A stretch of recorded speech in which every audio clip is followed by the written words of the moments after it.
mahilig po akong tumula. Gawa po ng Yung mga hugot. nasaktan po ako. Saan ka nasaktan? Sa dati ko pong best friend. Dati po eh. Ako yung unang napol. Walang sumalo. Galing oh. Nahulog ka, Una ulo. walang sumalo. Eto, maganda. Ano pangalan nun? Arlene po. Arlene Paraleas Nido, ang monggi ng buhay ko. Kamusta mo si Arlene? Arlene,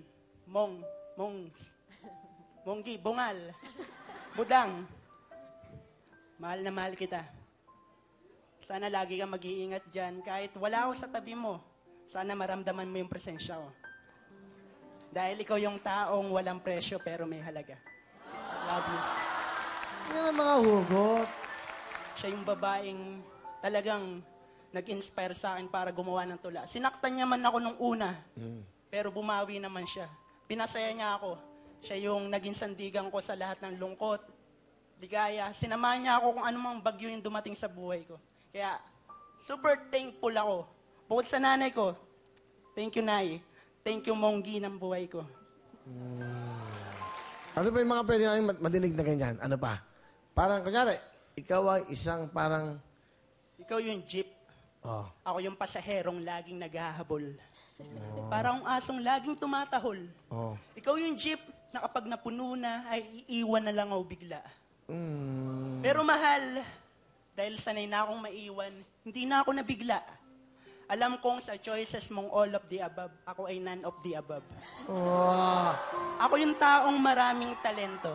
Dahil talento kong magmahal ng taong hindi ako mahal. Talento kong masaktan kahit wala akong karapatan. Talento kong mangarap para sa babaeng kahit kailan hindi ako pinangarap. At higit sa lahat, talento kong maging masaya kahit nasa piling siya ng iba.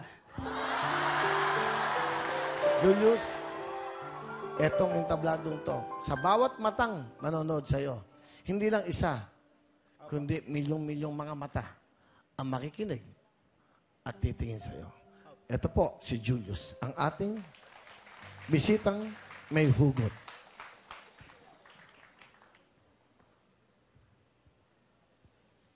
Nagsimula sa mahal kita, natapos sa malaya ka na. Pinana ang puso ko ni Cupido, pero ang puso mo ay tila nakailag. Kasabay ng pagmulat ng aking mga mata, ay ang pagmulat ko sa katotohanang mahal kita. Mahal kita kahit ang sakit-sakit na. Mahal kita kahit magmukha akong tanga sa harapan ng iba. Mahal kita kahit alam kong ako lang nagmamahal sa ating dalawa. Kaibigan lang kita. Kaibigan lang kita. Kaibigan lang kita. Yan ang paulit-ulit na katagang pinapamukha mo. Paulit-ulit na katagang pinaparamdam mo. Paulit-ulit na katagang masakit. Pero tinanggap ko.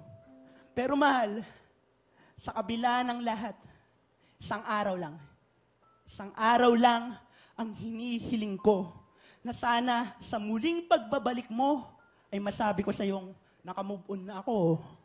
Mahal ko ang sarili ko. Mahal ko ang pamilya ko. Kaya mag-aaral muna ako. At dito, natatapos ang kwentong nagsimula sa mahal kita.